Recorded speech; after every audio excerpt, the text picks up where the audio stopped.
The following is a Papi Chulo Radio original program. The views and opinions expressed in the commentaries and/or interviews in the following program are solely those of the individuals and are not views of Papi Chulo Radio, its parent, affiliate, or subsidiary companies.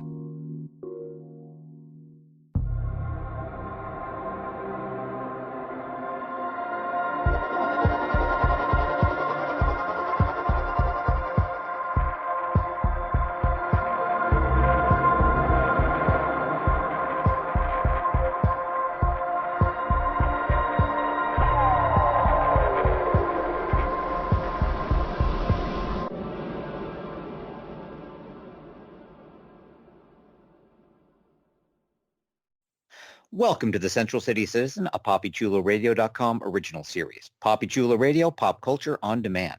Today is Thursday, February 16th, 2023, and I'm your host, Professor X. During this podcast, we'll be having an in-depth discussion on the CW's The Flash. Please welcome my co-host, Dimitri Wijaysinger. What's good, Central City? And Jeffrey Hey, Central Aruz. City, pull out those umbrellas. It's going to be a stormy night. Let's jump into our discussion of Season 9, Episode 2, which was titled Hear No Evil and aired February 15th, 2023. Here's the official synopsis of the episode. Barry feels guilty for what happened to Caitlin, and Mark comes up with a plan which makes everyone skeptical. Meanwhile, Red Death looms in Central City and commands that failure is not an option.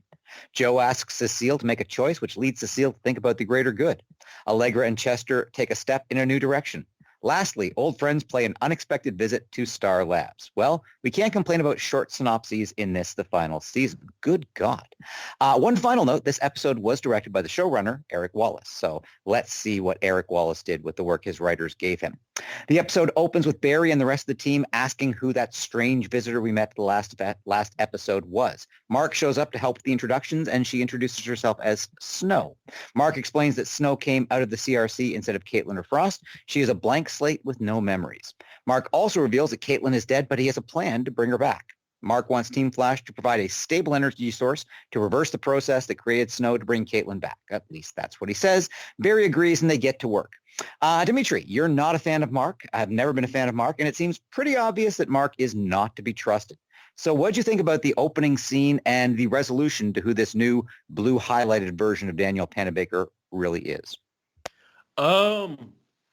This is a categorically terrible storyline. It seems a really awkward point to introduce a new character, and I think it's pretty clear that was the direction they were going with this. And I am not a Frost fan, but Frost has fans for some reason. By now, Caitlin has fans.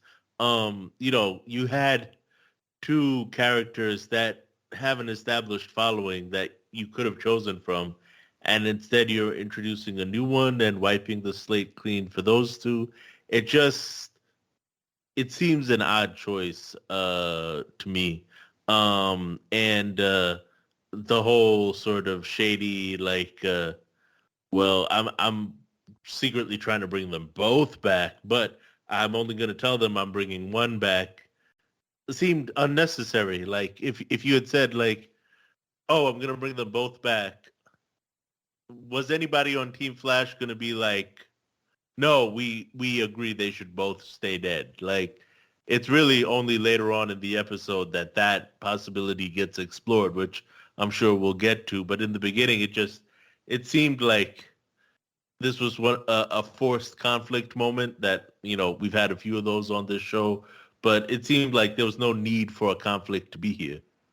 Chester tries to talk to Allegra about their kiss from last week. Joe and Cecile try to process the loss of Caitlin, and also talk about Joe wanting the family to move away from Central City, something Cecile is struggling with. I said last week that Joe's decision seemed out of character, and we do get some explanation. He's concerned for Cecile's safety.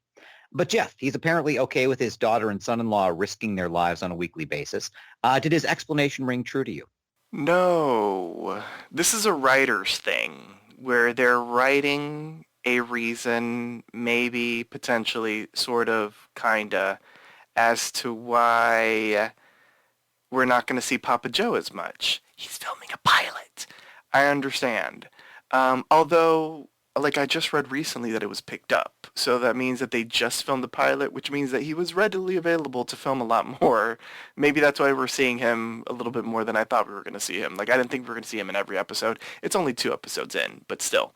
But yeah, like it was very strange. Although I will say this, props to the editors, the cinematographer, or whomever it was in charge.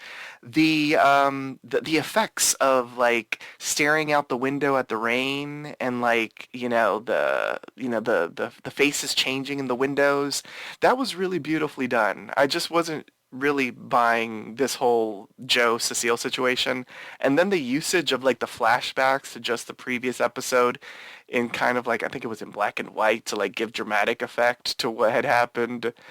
They were going a little too artsy fartsy for me. It was like enough with like the rain on the window and like the faces changing. I thought that was really good. I didn't need the flashbacks to something that we literally just learned at the tail end of the episode last week.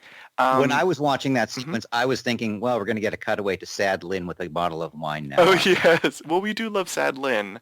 Shout out to Black Lightning. Really quick, because you mentioned Chester and Allegra, and this is, I think, the only bit of anything about their ship that was dealt with in this episode. What the hell, people? You guys have 13 episodes in this season, and you are still dragging this shit out? Like, I get it. Y'all have to deal with Caitlyn being dead. I have a whole bunch of opinions about that once we get to the club scene later on, Professor, just to let you know.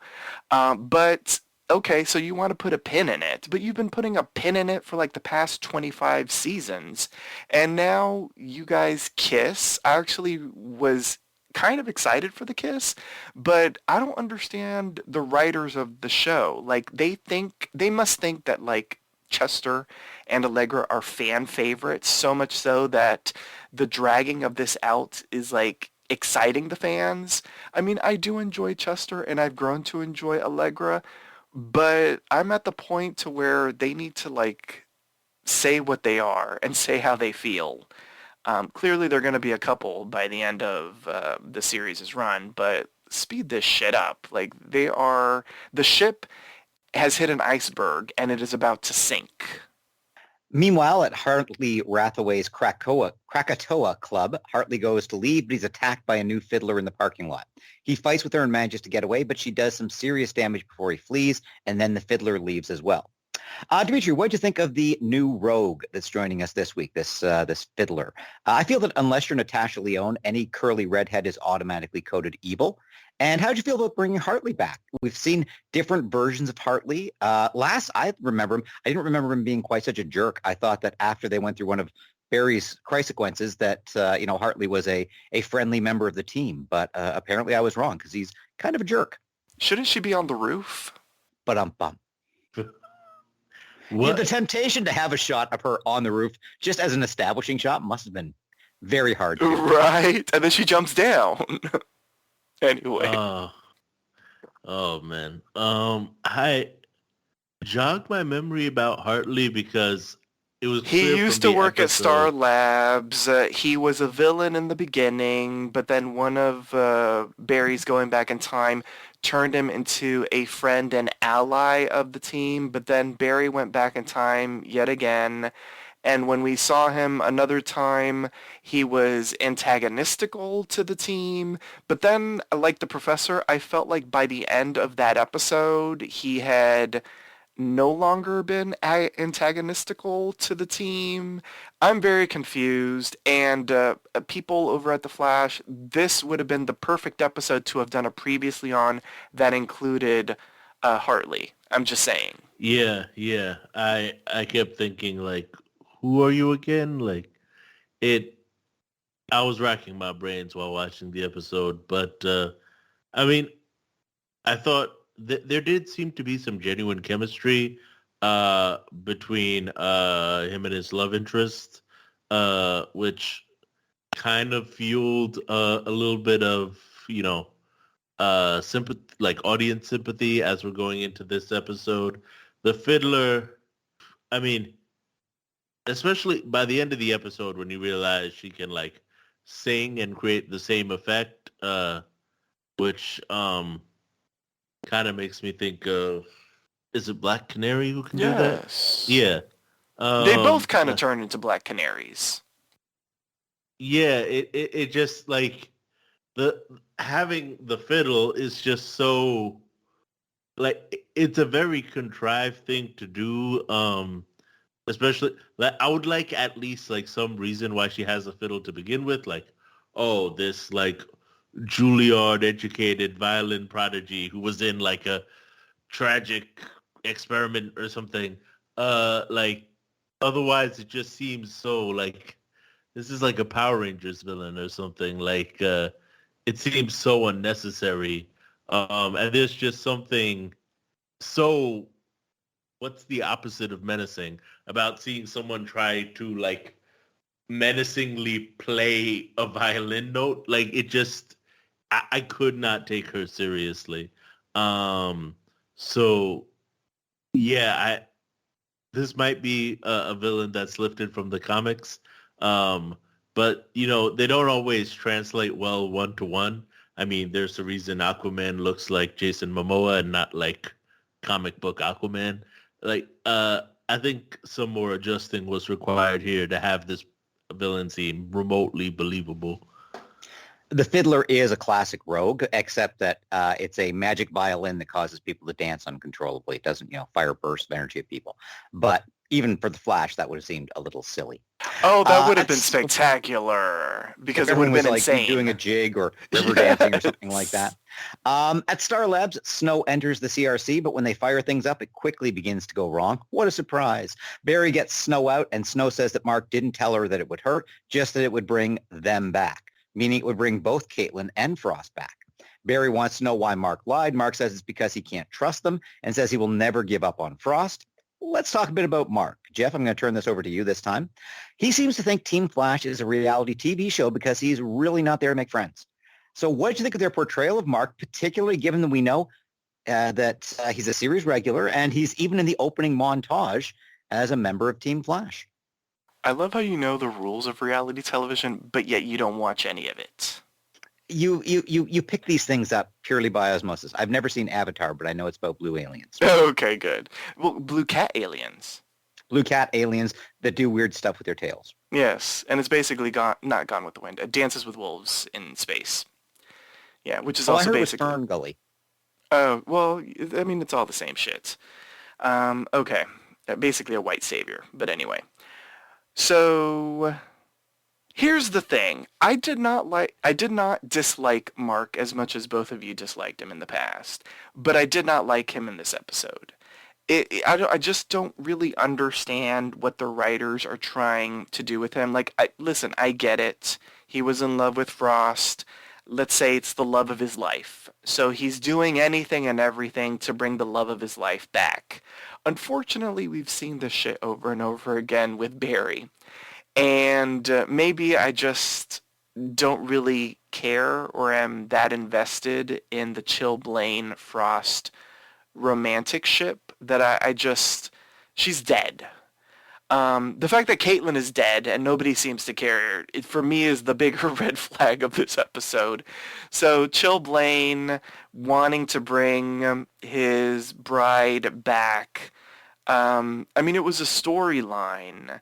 But, I didn't really feel for him as much. And he hasn't been sort of like a main member in Team Flash in a moment. So he doesn't really understand, not in a moment. He's only been there for a moment. So he doesn't really understand the dynamic and that sort of thing. That whole cutaway earlier in the episode where he was like, oh, you did a good job. Oh, do you think they bought it? Like, clearly there was a nefarious plan.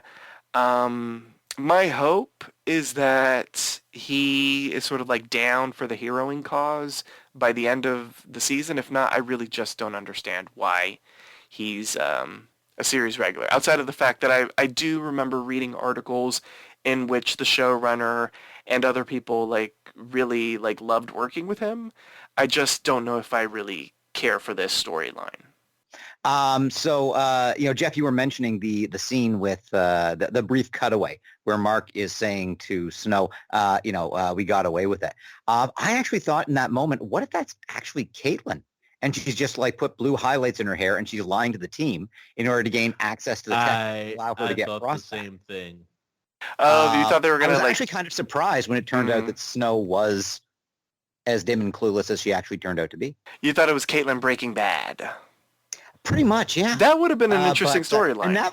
I think that would have been quite interesting, a bit out of character for Caitlin. But, you were just saying, with Mark, the lengths he will go to rescue his love. And would Barry do anything less for Iris? So I think they were trying to play that out, but it just, didn't come across as something I particularly bought. But anyway, Hartley arrives at the med bay injured from his fight and confirms that the Fiddler who attacked him is not the Fiddler they've met in the past. This one is new. This new Fiddler goes to see the mysterious Red Death, who tells her she's failed and tells her that failing is not an option. If she fails again, she will die. Jeff, what did you think of the new Fiddler? Did knowing Red Death is forcing her to do this allow you to overlook the curly red hair and the evil that implies? No. Okay, so I get it. We had the whole event, and so there are remixed former foes. I've got to say, I'm almost kind of like exhausted by that. Like, there has to be a rogue that we've never met before on this series over the course of 9 seasons that they could use. Like, the remixing of them, while cute and clever immediately after the Crisis event, I'm kind of exhausted by it because then we have to remember, there was another one. And like, when did we meet the other one? Because I'll be honest, I don't remember when we met the original Fiddler. So yeah, me neither. Yeah, so I don't know if that was maybe sort of like the one of those stories that happens when, the season ends, mid-season, that we didn't get a chance to see. So, but why would you do that if there isn't a callback to something that we actually have seen? So my assumption is that maybe we did see another Fiddler. We just can't remember because that Fiddler was not very memorable. Much like this Fiddler, because we really don't know anything about this character outside the fact that she is working with Red Death. And let's be real, we're not supposed to know the name Red Death because Red Death has not announced themselves as Red Death, correct? True. Okay. Well, I mean, spoilers and there was that scene last episode where Red Death showed up and gave someone their card, and they did focus on the card for a second and said Red Death. Oh, Red Death. Yes, that's a good name. But so clearly Red Death somehow is collecting rogues to do Red Death's nefarious scheme. I'll be honest, I'm much more interested in how the hell Red Death is making these people, Boomerang and Fiddler, new Boomerang, new Fiddler, do their bidding. Like, what does Red Death have on them outside of "I'm gonna kill you"? In my experience, that's enough. Oh, okay. Well, that is true, and you would know. But yeah, like for From me, both sides. Yeah, like I don't know if we're gonna get like a Red Death episode. Probably not, because there's only 13 episodes. We can't even mourn Caitlin, but I think a Red Death episode would be interesting to find out, the machinations of like what the hell Red Death is about and doing and all that kind of stuff. But anyway, I'm sort of digressing. Basically, I'm saying the Fiddler is a Fiddler. I have no idea what the hell her power source is outside of sound waves that she can create doing anything. And she can also teleport, which, is wonderful. But I kind of feel like that's a Red Death situation. I feel like the Red Death gave Boomerang and Fiddler teleportation things because, that just doesn't seem like in their power set. And when they teleport red. And I was just checking. Fiddler's powers also include accounting skills. Oh, nice. That does help. It's tech season. Well, fiddling the books. Anyway, Yes. Barry goes to speak with Mark at the bar. He tells Mark that he understands why he did what he did, but he's also part of Team Flash, and they have his back. Barry tells Mark, no more going rogue. Little joke there. And if Mark lets them in, they can work together and do the impossible. Dimitri, it seemed to me Barry was welcoming Mark in pretty quickly. Mark was never part of Team Flash last season. He was just Frost's boyfriend. The ne'er-do-well boyfriend that, was bringing out all of her bad instincts. Were you surprised by how Barry considered him part of the team? It seemed, I mean, I know Barry trusts everyone implicitly, but making him part of Team Flash that quickly seemed insane to me. I mean, it's on brand for a guy who removes his mask in front of villains every third episode. It felt, I think calling him a member of Team Flash seemed a bit of a stretch, but it all seemed a way to get to the, we will sort of take this journey with you, which felt so strongly the direction that the episode was going from early on that I didn't dwell on it too much, to be honest. It does seem like, Barry's kind of quickly welcoming him into the fold, which doesn't really feel earned. It doesn't feel genuine. But I think it was sort of all just the writers trying to get us to this moment of Team Flash is going to be bought into this, trying to get Caitlin and Frost back experiment plan. I'm not sure what to call it. Well, we have to remember he was a part of taking down the big bad, like last season. I mean, last season feels like 10,000 years ago, but he was like welcomed into the team. Like, remember, he was welcomed into the team, but then he kind of walked away because he didn't feel like he was a hero. But then he ended up fighting alongside the team.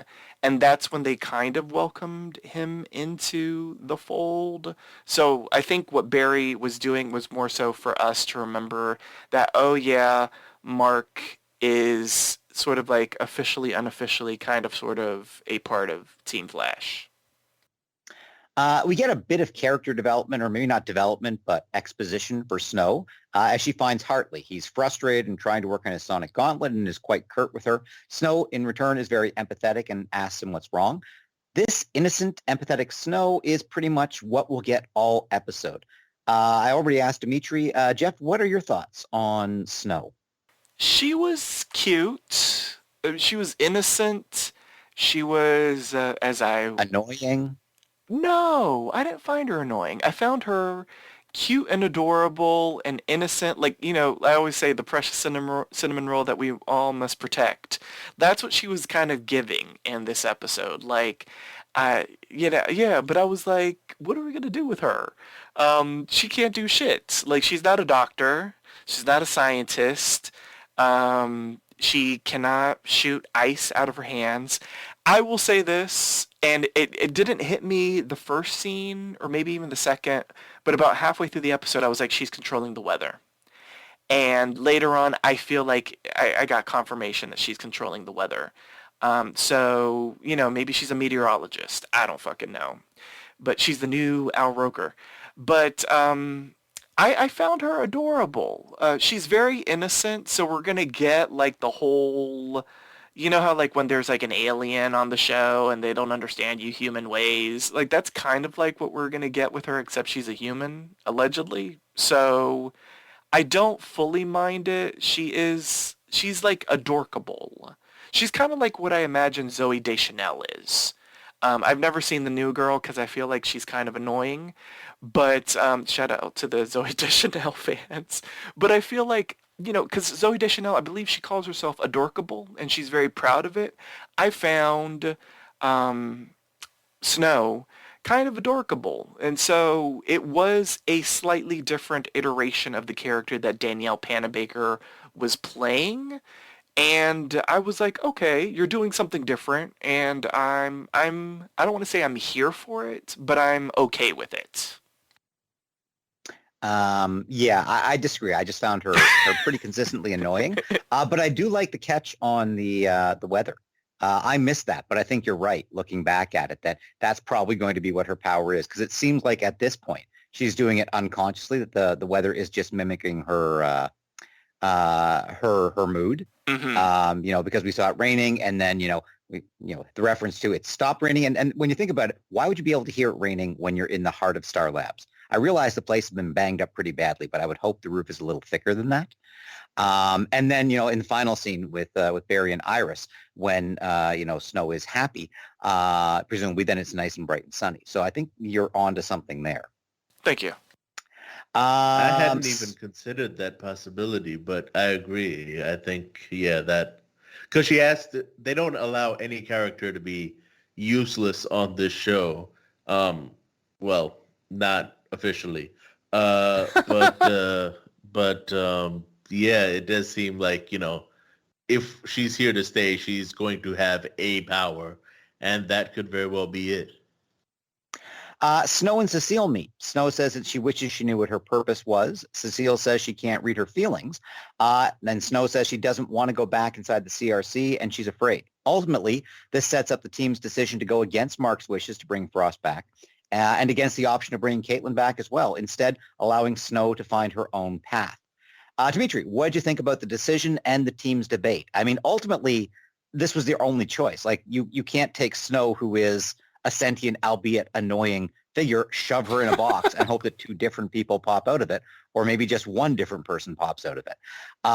That is murder by any stretch of the imagination. So I was surprised they were having this discussion while Snow was there in the room with them, as if she was a thing, not a person. Well, she was down for the cause in the beginning. I mean, she gave consent in the beginning. She just changed her mind. But the way that you described it, Professor, is hilarious, because it is true. I mean, they're willing to kill her, but they don't know her, so they have no emotional attachment to Snow. I find it easier to kill the people I don't have an emotional attachment to.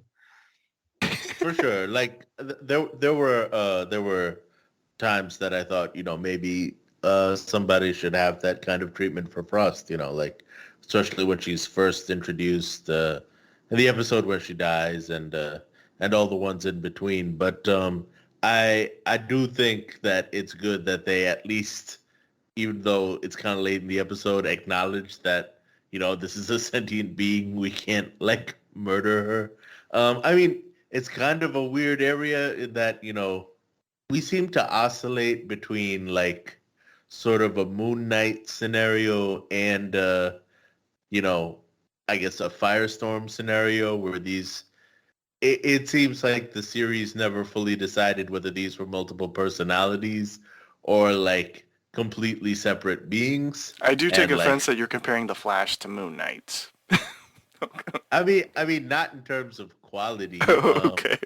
But in terms of are these, would you consider it murder if Mark Spector decided Stephen Grant could never show up again? Would that be murder? Probably not. But if one of the Firestorms completely took out the other Firestorm, that might be murder because they're two completely different people. It's weird. I'm going to acknowledge that it's weird, but it did also seem like this character, bit of a space cadet though she is, it was weird that they were like, oh, well, which, what are we going to do with her body? I mean, I was pretty shocked that not everybody voted for Caitlyn, given they knew Caitlyn so much longer. And, for a good portion of the time they knew Frost, she was trying to kill them. But, I think I've given up on the show trying to make any sort of sense of that. This all just seems so unnecessary, though. It seems so late in the game for us to have a new character. Caitlyn has been unlucky in love since we met her. Let her come back and find a nice, steady dude. But I'll take anything. Let Frost go live with Choblain. How are we supposed to, navigate in what is now 11 episodes left, right? We're supposed to navigate this summer child as she comprehends the world with all these other characters whose storylines we have to juggle, including, as Jeff mentioned, Allegra and Chester, even though there's no reason this isn't wrapped up. The Fiddler attacks Hartley's club again, and Hartley has to go deal with it. At the club, he finds the new Fiddler is attacking his partner Roderick, and she seems to kill him. The Flash shows up before Hartley can kill Fiddler in return and reveals that Roderick and the others are just trapped in a vibrational phase. Hartley uses his gauntlets to get them all out. However, Captain Boomerang teleports in and rescues Fiddler and also takes Hartley's gauntlets. The team determines the identity of the new Fiddler, but they're confused as to what Fiddler and Boomerang are up to. The episode ends at the mystery Red Death lair with Fiddler and Boomerang putting Hartley's gauntlets to use, letting Red Death, who we now know as Red Death, even if not by name, race out through the city to stand on a rooftop and declare that Central City will pay for whatever it is the Flash has done. Dimitri, we talked about this last week. This is our first real look at Red Death. And I said last week, I would have appreciated so much if we didn't have the spoilers. Like, it would have been so cool if I had seen Red Death for the first time and seen the bat insignia and been wondering, oh my God, what is this? Who is this? Instead of knowing that it's Red Death, it's, from a Flashpoint thing, it's going to be Javicia Leslie coming back. What are your thoughts on Red Death, what we've seen of Red Death so far? And what do you think about the fact that Javicia is coming back? Javicia is coming back? The one person that didn't know the spoilers. Oh my God. There will be a component of this season that doesn't completely suck. I can't believe I spoiled that. I assumed that was common knowledge. There were many articles about it, Dimitri. Where the hell have you been?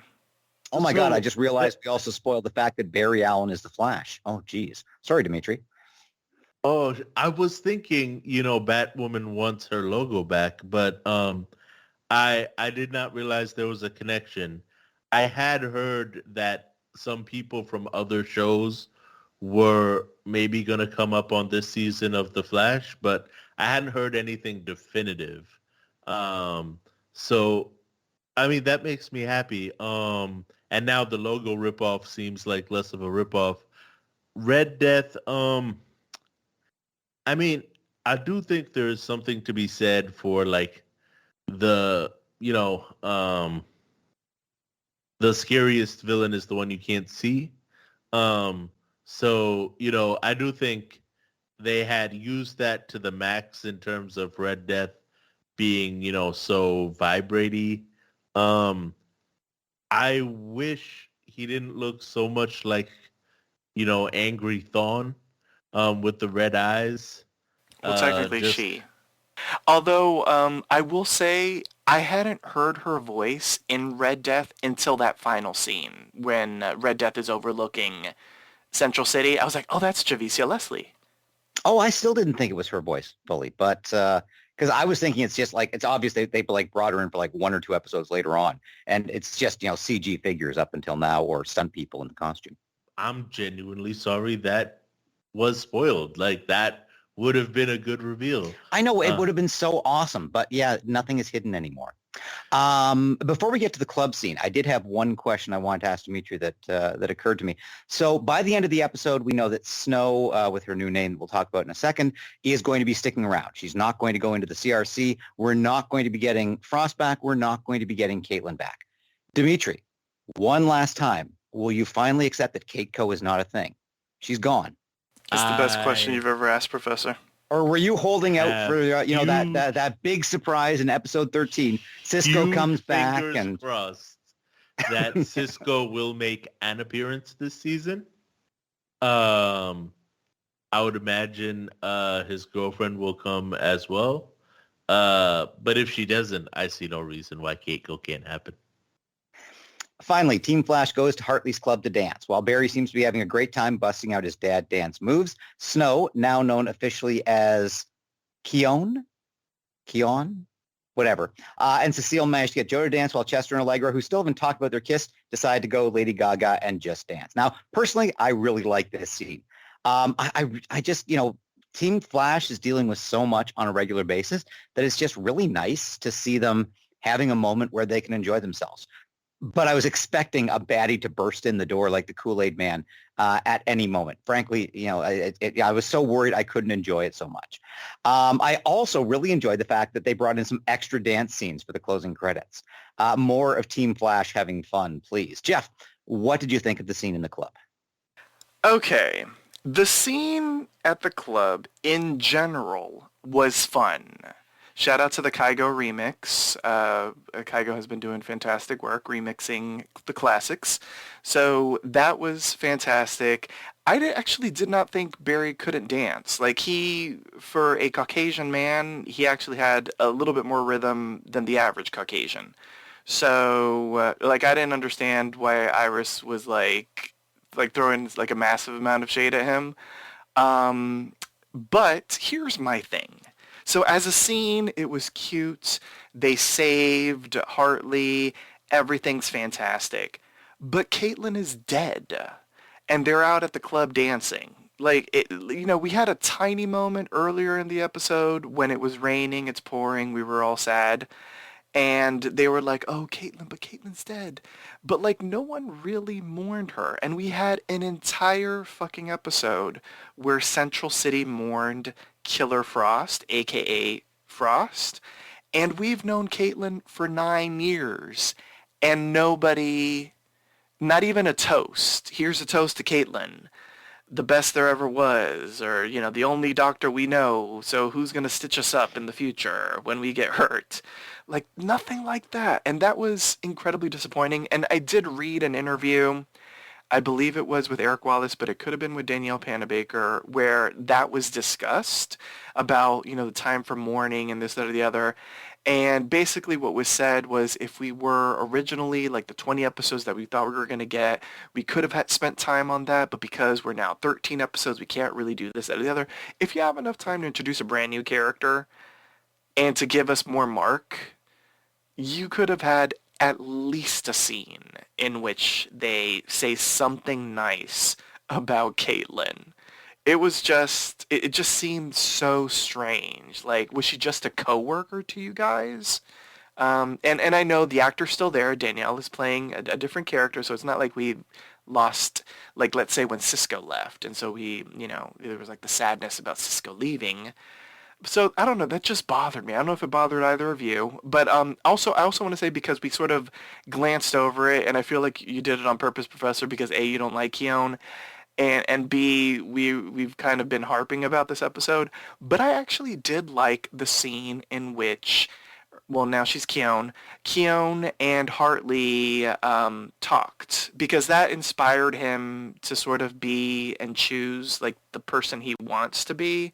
And that allowed him to not kill the Fiddler, although not killing the Fiddler means that he lost his gauntlet things. But then at the end of the day, he didn't really need the gauntlets if all he needed to do was scream like the Black Canary. So there's that. I don't really understand his power sets. And one thing I do want to lament is just the fact that we don't really remember this character. I blame that on the writers for not bringing some of these rogues back a little bit sooner. There was a moment throughout the series' run when we did have like recurring rogues, but that kind of fizzled when they really just went full bore focus on the big bad of either the entire season or the graphic novel, as the showrunner likes to call it. And when you focus so much on the big bad, you don't get a chance to really get to know a true rogues gallery. And that's, to me, it's sort of like the shoulda, coulda, woulda disappointments of the Flash's run, because we could have had some really good rogues that we would have known throughout this entire series' like 9-season run. And unfortunately, we are like struggling to remember, was Hartley on good terms, on bad terms? Was it a flash sequence or a Christ sequence or this, that, or the other? What's going on with him? And yeah, so it's just a little bit of like a lamentation of the situation of how they're dealing with the rogues. Well, I think you raise a good point about insufficient time to deal with the loss of Caitlyn. Because I was just thinking about it in terms of showtime, because, last week's episode was all on the Wednesday and they got through the Wednesday, so it was Thursday, which means Barry would have discovered Snow on Thursday. Okay, so it's basically Thursday, Friday to do all of this episode. And then they were talking about going into the weekend. So like all of this has happened in the span of 2 days. And you're right. It's, it's kind of shocking how little regard the loss of someone they've worked with and has ostensibly been a friend, a member of Team Flash for so long. Like they would have to contact, Caitlyn's mom and say, hey, Caitlyn died.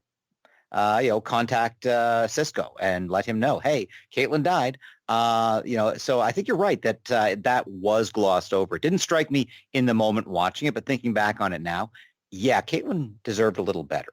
Exactly. And I don't feel like she really ever got a full character arc on this series, which is disappointing. Like, I don't know if she's going to somehow pop back at the end, or if maybe what they'll do by the end of this storyline is kind of like how Frost was a voice inside of Caitlyn's head. Maybe Caitlyn will be a voice inside of Keone's head. I don't know. I don't know where the storyline's going. There is a Keone in the comics, but I have no idea how she relates to Frost or anything in the comics. But my whole thing is it's disappointing because as a character, we've all been rooting for Caitlyn to find happiness and to find a purpose. And in this episode, they're just sort of like writing it off like, well, this was Caitlyn's choice. And she went in there with her consent. And so this is what she wanted and this, that, or the other. And that's like the way they're kind of glossing over her death. And I feel like there needs to be a little bit more respect on this character that's been there since day one's name.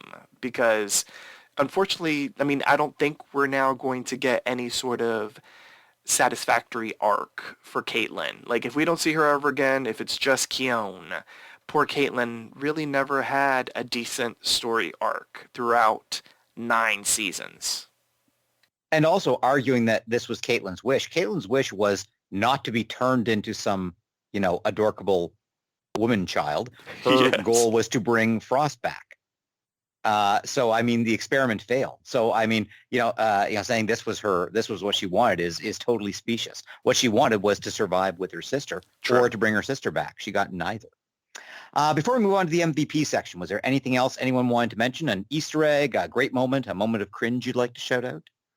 No, I completely agree with you guys. I think, it's a real shame that, they gloss over this character who has been with us since the beginning. A lot of the characters that are heralded as part of Team Flash now are relatively new. Caitlyn is literally episode 1. And I do think it's a shame that, a lot of her storylines thus far have just been falling for the wrong guy. And I think it's a little bit of a missed opportunity to not, bring her to a more satisfying conclusion. But I think you're missing the key point here, which is that Caitlyn never had powers, therefore she doesn't matter. So let's bring in someone played by the same actor who does have powers and therefore is more fun to write. It's time for the MVP section. State which character impressed you throughout the episode and why. Once a character's been chosen, they cannot be selected again, so choose wisely as if the fate of the multiverse rested on your frail shoulders. Jeff, who is your MVP and why? Okay, as much as I've sort of talked a whole bunch of mess about this episode, which it deserved because it, last week was immensely better than this, because this is almost like a fuck you to both of you because you hated her. But I'm going to give it to Keone. I listen, I did not dislike her. Well, the multiverse just ended. I know, right? Tragic that this is the way it went. Yes, I didn't dislike her as much as both of you did. I enjoyed what Danielle Panabaker brought with the character. She is cutesy, she's innocent, she's learning the world because she's a blank slate. She also brings a fresh perspective, which, we do tend to like when they bring in new characters into an established team. She's played by a familiar face, so it doesn't necessarily seem truly like a new character, but she's playing a fresh character, a blank slate. And I thought Danielle Panabaker did a good job of handling it. Like, I know she got an immense amount of hate, or not Danielle Panabaker, but Keone got an immense amount of hate on this podcast. But when y'all, in a couple of weeks, come over to my side, I'm going to be like, I was there in the beginning. I am a Keone fan, even though it's an incredibly strange name, and I wish she would have stayed with Snow. The professor and I are quitting the podcast. Jeff can take the rest it's a shame. of the Only season 11 episodes left, Keone. and we can't do it. Dimitri, who is your MVP? Who is your correct choice for MVP, and why? She's not a human trafficker. No, that we know of. Yeah. Well, I mean, she has a lot to learn about the world. Who knows how she's going to end She's up. got a lot to learn about the human trafficking.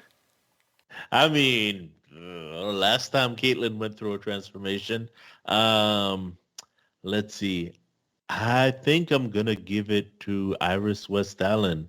I really liked the tension that was played in the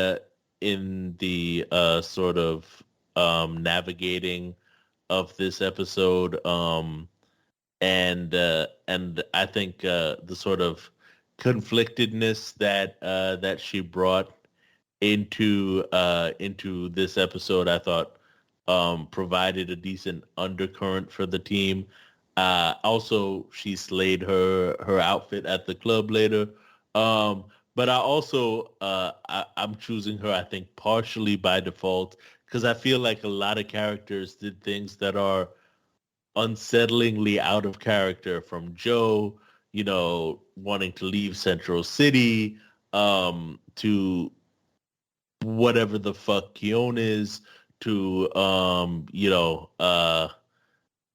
so many of the rest of the team being like, fuck Caitlyn, let's just bring back Frost. Uh, this I found this episode really jarring. And Iris was one of the few characters where I was like, okay, Iris is largely being like Iris, even though I didn't really understand her choosing Frost either. I know she kind of explained it, but it didn't really resonate with me. But this whole episode, I felt like undercut a lot of what makes, Team Flash and the Flash show like such a quote unquote family show. Yeah, I agree with you, and that's part of the reason why I'm finding it kind of difficult to choose an MVP because, as you said, so many of the characters that I would normally turn to were acting in ways that I would consider out of character, and the ones that did act in character, Mark, I didn't like that character. So even though he sort of played it, pretty consistently, and I understand his motivations, I just, found him, kind of annoying and again, willing to sacrifice Snow on something that might or might not work to bring his girlfriend back. So I'm going to go with my reliable standby, which is, of course, Danny Nicolette as Cecile Horton. Cecile did not have a lot to do, but I like the fact that we got a little bit more information out from Joe and Cecile standing up for the idea that, the greater good is to stay. And I think that is going to, create some tension, but I think it is something that, you can't just turn your back on that, the idea of, with great power, there must also be great responsibility. But the real reason I'm giving it to her is not the club's dancing scene, although she was great in that. It was the scene where Snow, who was still Snow at the time, has just been told by Barry that, hey, we're not going to kill you. And she reacts by hugging everyone. And when she turns and Cecile goes, it's my turn. It was just really, really cute. And I thought that was very much, something that, it may have been written in the script, but the way that Danny Nicolette did it was just adorable and cute. And I'm glad, I did check and, Cecile is in the opening credits as a standing member of the team. So even if Joe goes, Cecile is going to stay. And okay, can I also say, like, that sequence in which Snow Keon hugs her, it's another reminder that Danielle Nicolette is a very petite woman. Oh, I've been noticing. I really noticed in this episode because the first time we see her, she's with Jesse L. Martin, who's a tall guy. But then when we see her standing next to Danielle Panabaker, who I'm guessing is not 6 feet tall, she still seemed quite small. And then we see her standing next to Barry and Iris. And again, you're just struck by the fact that, and part, I think it says something to the way Danny Nicolette plays the character, that she plays her as a big, strong, confident character most of the time. It's always surprising, I think, therefore, that when we see her as, as a tiny person, she plays her as a much bigger character, if that makes any sense. It's like, finding out that, a singer who is like really, confident striding around the stage is actually quite tiny. Or as I just found out this week, that Joseph Stalin was only 5'4". Stalin played much taller. Danny Nicolette, we're not trying to draw too many parallels between you and Stalin, but Stalin is technically taller than Danny Nicolette, and Danny Nicolette, to the best of my knowledge, did not kill 20 million of her own citizens. But I have not been following her on Insta, so. How would you rate this episode on a scale of 1 to 10 lightning bolts before I get sued for suggesting genocide on the part of one of my favorite TV actors? The point system is allowed. If you found the episode exceptional, deserving of more than a 10, you may archive the episode in the Flash Museum. Dimitri, you innocent naif, how would you rate this episode? I'm going to give it a 5. I'm tempted to go low because I feel like so many people did things that are very out of character to just sort of move a plot along. But I also, I watched this episode from beginning to end without ever thinking, oh my God, when is this going to end? Or, this is, unbearably cringe to watch or anything. So while I disagree with the direction the plot is going, we did get there, and we got there decently well. So I'll give them points for that. I really hope they bring sort of Red Death in a little sooner, because I think the sort of navigating some of these subplots is much more played out than the writers seem to think it is.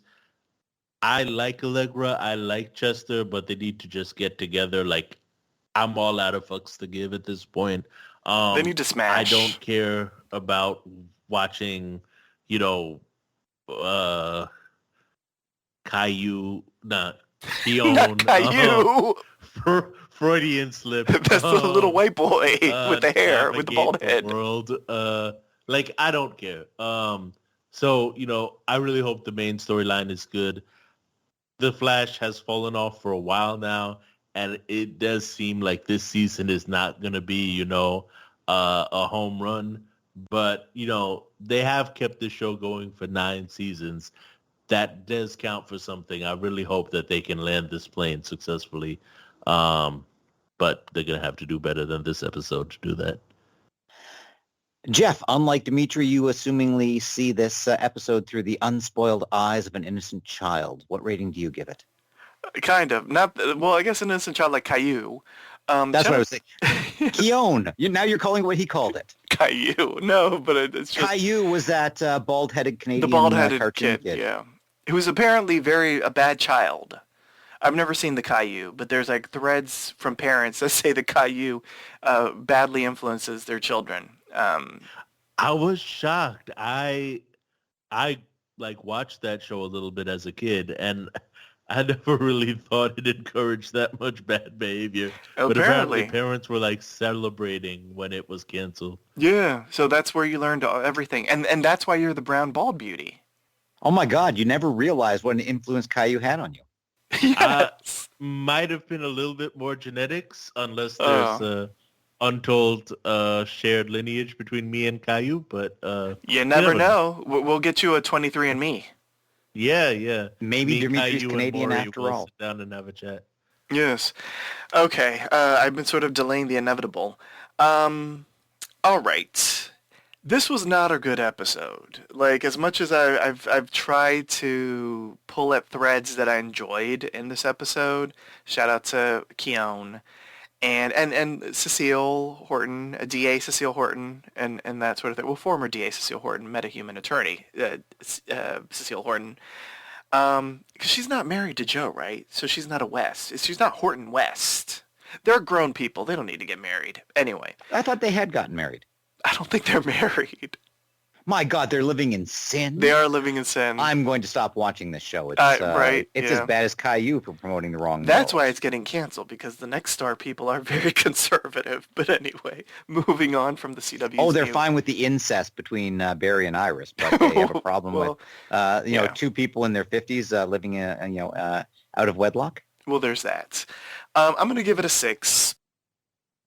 It was okay. It's not a repeatable, rewatchable episode. I enjoyed the important storyline points that we got, but as a whole, a lot of it was disappointing. The major bit of disappointment for me is, I was never, a huge Caitlin fan, but I appreciated the character. And for it being the final season, and for them unceremoniously killing her off, not even honoring her, shedding a tear.